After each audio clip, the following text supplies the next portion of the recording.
अस्सलाम वालेकुम वरहमतुल्लाहि वबरकातुहू।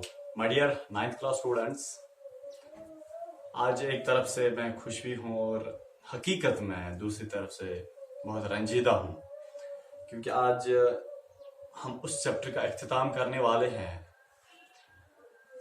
जिस चैप्टर को हमने, मुझे लगता है, दिल के अंदर बसाया था और बहुत मज़ा भी पढ़ने में आया था और पढ़ाने में भी आया था।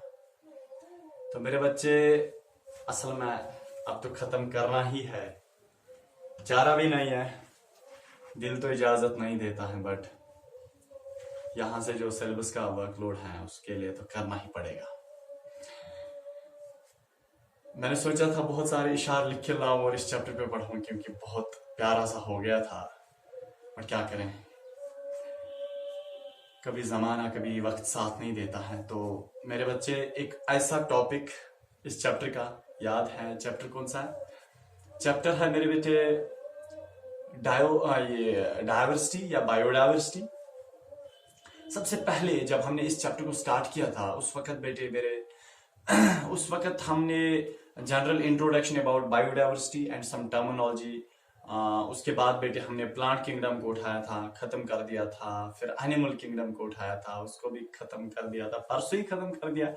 तो ये चैप्टर हमने मार्च में उठाया था। मुझे पता है इसमें बहुत टाइम मैंने लगाया, मगर मैं एक बात बेटे कह रहा हूँ, एक बात सुनिए, ये मैं बड़े दावे के साथ ये बात आप तक पहुंचा रहा हूं कि ये जो मैंने चैप्टर पढ़ाया, मुझे पता है मार्च से लेके आज सितंबर मिडल चल रहा है बेटे, तो इतना टाइम आखिर क्यों? बेटे एक्चुअली हुआ क्या, यहाँ पे 2G स्पॉट है, तो 2G स्पॉट पे वीडियोस जल्दी अपलोड नहीं होते हैं। और नंबर सेकंड मसला वो ये है, इस चैप्टर को अगर हम कंटिन्यू पढ़ते तो बेटे बच्चे तंग आ जाते हैं, ठीक है। कम से कम थोड़ी तड़प भी रहनी चाहिए ना, 2-3 के बाद वीडियो अपलोड होता था, कम से कम तड़प भी उन 2-3 दिनों रहनी चाहिए, ताकि वीडियो आने वाला है तो ठीक है। तो बहरहाल ऐसा दैट तो हुआ था बच्चों में ऐसा। तो बेटे अब इसका लास्ट वाला टॉपिक जो है वो नॉमेनक्लेचर है। और याद रखना, जब आप 11th में इंशाल्लाह जाओगे, बिल्कुल इस चैप्टर को वहां पढ़ने की जरूरत नहीं पड़ेगी आपको, क्योंकि हमने तो वो सारा ही पढ़ा जो 11th में पढ़ना या जो एंट्रेंस में पढ़ना है, वो तो सारा हमने यहीं पे क्लियर कर दिया विद सिंपल बेसिक टर्मिनोलॉजी। बताएं, चले आगे जाते हैं। तो टॉपिक आज का लास्ट वाला टॉपिक है, बड़े रो के बोलना पड़ेगा, नॉमेनक्लेचर, NOMEN, नॉमेनक्लेचर, नॉमेनक्लेचर। देखिए, सबसे पहले बेटे नॉमेनक्लेचर होता क्या? ये रूल्स का एक मजमुआ होता है, ठीक है, ग्रुप ऑफ रूल्स होते हैं। फिर बेटे उन रूल्स के हिसाब से हम किसी भी प्लांट या किसी भी एनिमल को या किसी भी केमिकल को या किसी भी मैटर को नाम देते हैं। और इस ग्रुप ऑफ रूल्स को या सेट ऑफ रूल्स को बेटे जिसके तहत हम फिर किसी भी मैटर को नाम देते हैं, उसको हम बोलते हैं बेटे नॉमेनक्लेचर। चलिए मैं आपको एग्जांपल से समझा दूं। किसी मुसलमान घर के अंदर कोई बच्चा पैदा हुआ, हम बेटे मुसलमानों की ये जो सीरत है, सहाबा की जो सीरत है, वो किताब हम खोल के वहां पे नाम किसी सहाबा का देख के फिर उस बच्चे को नाम देते हैं। तो मुसलमान सीरत पढ़ के देते हैं, सहाबा की सीरत। इसी तरह बेटे अगर हिंदू के घर में बच्चा पैदा होगा तो हिंदू अपनी हिंद मातबानी की बुक खोल के, क्या होती है उनकी वो, उसको खोल के वहां पे कोई नाम देखते हैं, कृष्णा, राजेंद्र लाल, बाकी वगैरह, ठीक है ना। तो उस हिसाब से अपने बच्चों को नाम देते हैं, ठीक है ना, मोहन सिंह, ठीक है। तो बहरहाल इसी तरह बेटे अगर हमें किसी केमिकल कंपाउंड को नाम देना है तो उस वक्त बेटे हमें ऑर्गेनिक कंपाउंड को नाम देते वक्त IUPAC एक बुक होती है, international union pure and applied chemistry, IUPAC nomenclature की एक बुक होती है बेटे, उसको खोल के हम एक ऑर्गेनिक कंपाउंड को नाम देते हैं। Clear everything? चले आगे जाते हैं। नेक्स्ट मसला बेटे वो ये है, अगर आपको किसी प्लांट को नाम देना है या किसी एनिमल को नाम देना है, at the time what you will do, क्या करोगे बेटे? उस वक्त आपको एक किताब खोलनी है, उस किताब का नाम है बाइनोमियल नोमेनक्लेचर। असल में बेटे ये कोई बुक नहीं होती है बाइनोमियल नोमेनक्लेचर, ये असल में बुक नहीं होती है, ये एक मैं बोल सकता हूं सेट ऑफ रूल्स होते हैं। ये binomial nomenclature set of rules, group of rules. इन्हीं रूल्स के तहत आप किसी प्लांट या किसी एनिमल को बेटे नाम देते हैं। ठीक है, चलिए बेटे अब सबसे पहले इन प्लांट्स को नाम देना या एनिमल्स को नाम देना क्यों दिया जाता है।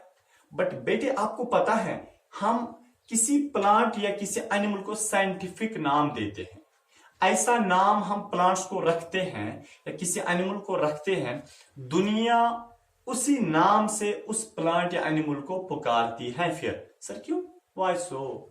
देखिए बेटे अगर आप अमेरिका जाओगे वहां तो बिल्ली को बोलते हैं कैट। ठीक है बेटे, अगर आप इंडिया आओगे वहां पे क्या बोलते हैं, बिल्ली। ठीक है, और बेटे अगर आप कश्मीर आओगे यहाँ पे बिल्ली को क्या बोलते हैं, बेयर। ठीक है ना।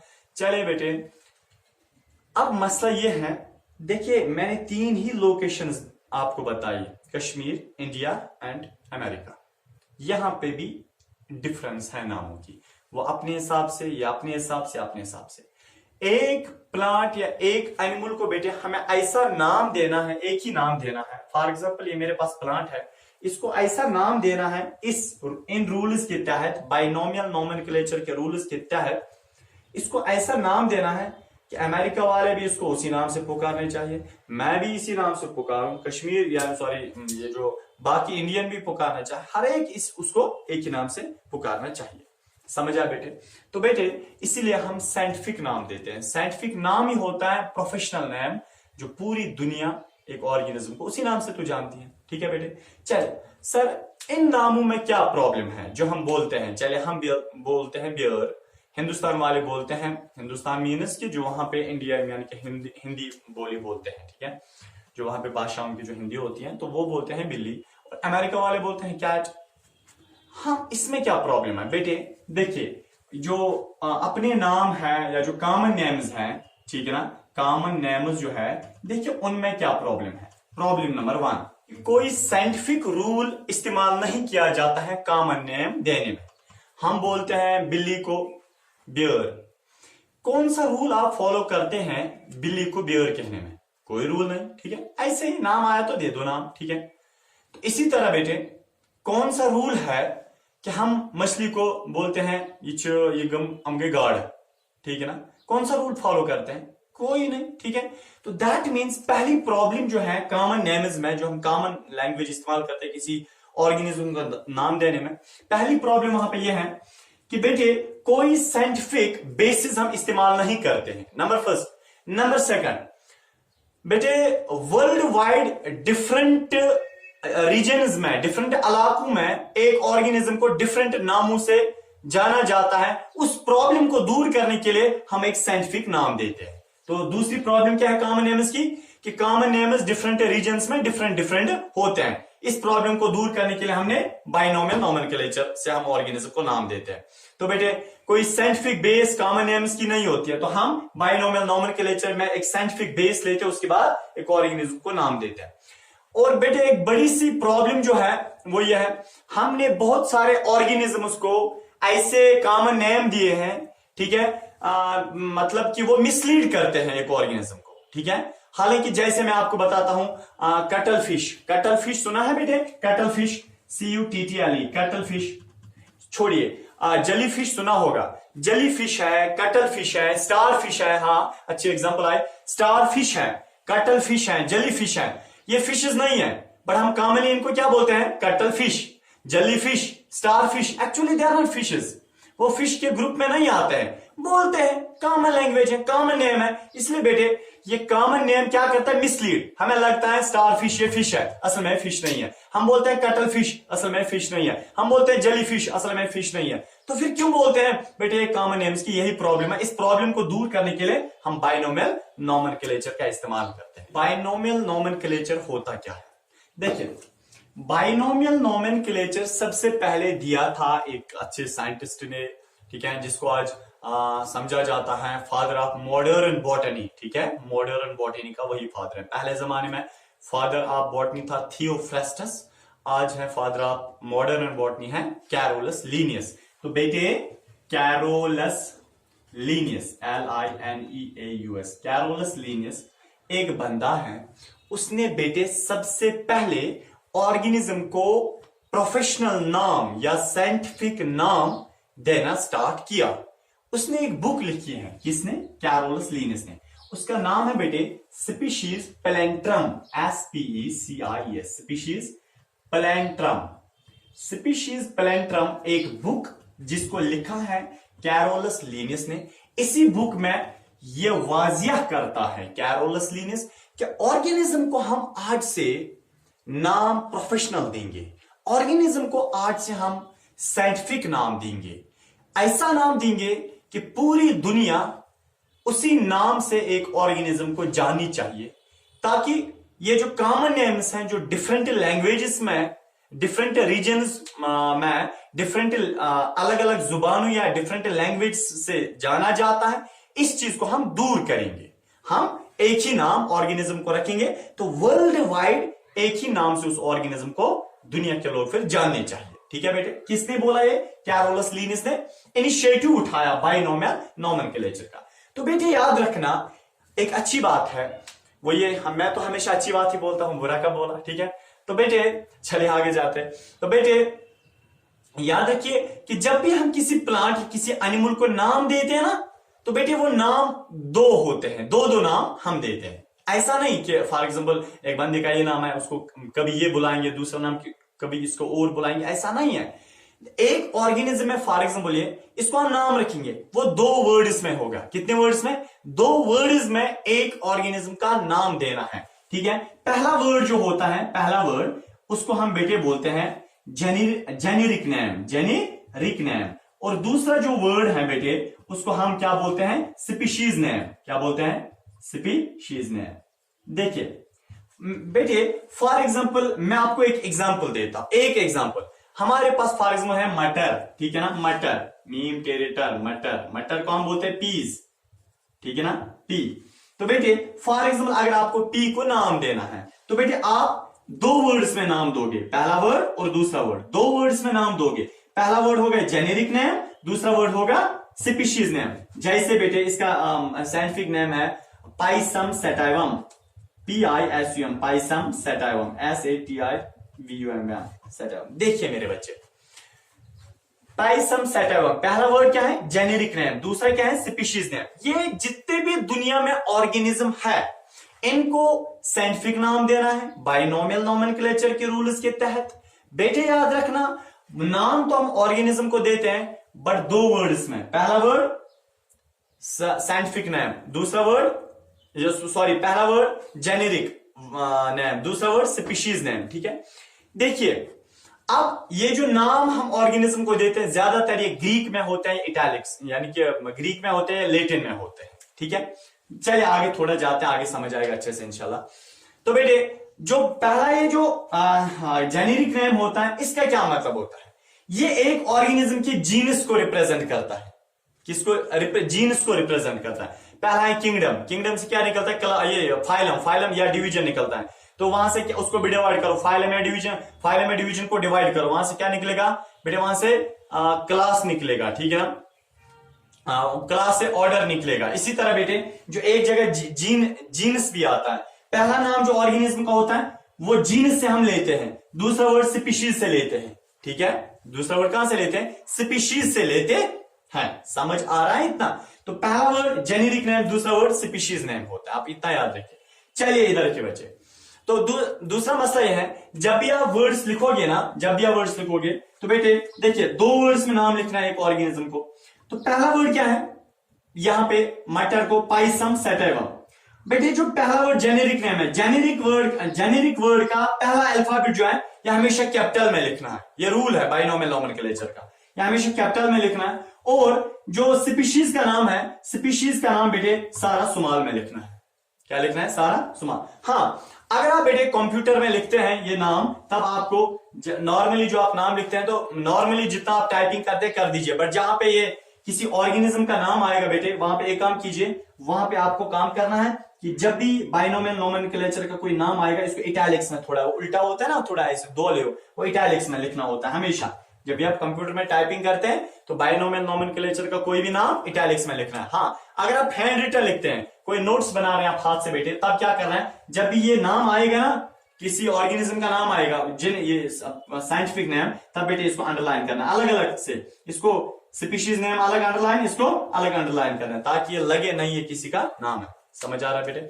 चलिए अब हम देखेंगे बेटे, देखिए इससे क्या बहुत बड़ी प्रॉब्लम सॉल्व हो गई। जब आप फॉर एग्जाम्पल बोलोगे ना इसको पाइसम सैटाइवम, तो पूरी दुनिया इसको पाइसम सैटाइवम के नाम से पुकारेगी। अब वो मसला नहीं रहा कि कोई मटर बोलेंगे, कोई पी बोलेंगे, कोई और कुछ बोलेंगे, ठीक है ना। ये जो है ना, इससे ये सारा खत्म हो जाता है और मिसलीडिंग सारी इससे खत्म हो जाती है। हम कुछ एग्जाम्पल्स देखेंगे, ठीक है। जैसे बेटे मैं पहले एग्जाम्पल लिखता हूं, यानी कि कुछ साइंटिफिक नाम्स की एग्जाम्पल। अगर बेटे हम इंसान की बात करेंगे, मैन की, MAN मैन, आपको बताएं हम मैन अंग्रेजी में बोलते हैं, मर्द इसको कहां का बोलते हैं, हिंदी में बोलते हैं, ठीक है।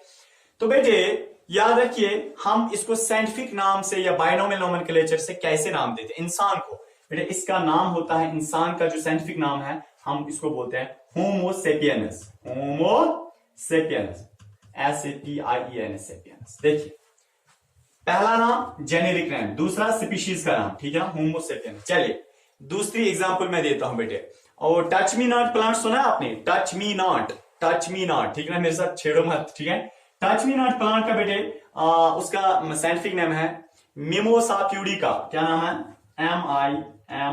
MIMMOSA, mimosa pudica, PUDICA, pudica, ठीक है। अंडरलाइन जरूरी करना है, ठीक है। चलिए बेटे एक और प्लांट है, या मटर ही अभी मैंने बोला, मटर जो है पीस, इनका साइंटिफिक नाम है पाइसम सैटाइवम, ठीक है ना। फ्रॉग, फ्रॉग को देखिए बेटे, फ्रॉग का साइंटिफिक नाम है राना टिगरीना, ठीक है ना। चलिए मैं यहां पे लिखता हूं फ्रॉग, फ्रॉग का है क्या है, राना टिगरीना, TIGRINA, ठीक है ना। मैंगो, मैंगो को देखिए मैंगीफीरा इंडिका, ठीक है। मैंगो को क्या लिखते हैं, mango MAGNI, mangi FERA, Mangifera indica, ठीक है, मैंगीफीरा इंडिका। चलिए रोज जो है, रोज, रोज का हम देखते हैं बेटे, रोज, रोज का जो साइंटिफिक नाम है वो है रोसा इंडिका, ठीक है ना, रोसा, ROSA, रोसा इंडिका। मैंगो का मैंगीफीरा इंडिका, ठीक है।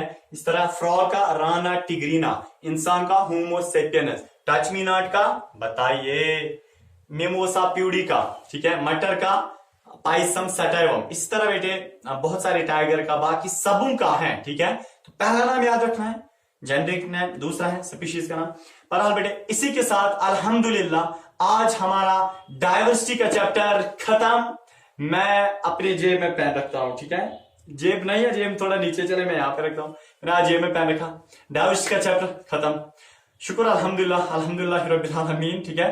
तो आज हमने बहुत टाइम, मुझे लगता है 5 महीने के बाद ये चैप्टर कंप्लीट किया, शुक्र, थैंक्स टू ऑलमाइटी अल्लाह, ठीक है ना। तो बेटे ये जो चैप्टर है बहुत सारे, मतलब जब मैं ये चैप्टर पढ़ा रहा था उसके बाद ये वीडियो जब अपलोड हो रहा था, तो बहुत सारे वीडियोस जो हैं, इसके लगभग 22 वीडियोस, वीडियो लेक्चर्स आए हैं, मतलब नॉट लेस देन 30 मिनट्स, वो लंबे लंबे है, ठीक है। तो मुझे लगता है अल्हम्दुलिल्लाह अपनी तरफ से मैंने बहुत कोशिश की कि मतलब आपको समझाने की, वो तो फिर आप तक है, आप क्या फीडबैक देंगे।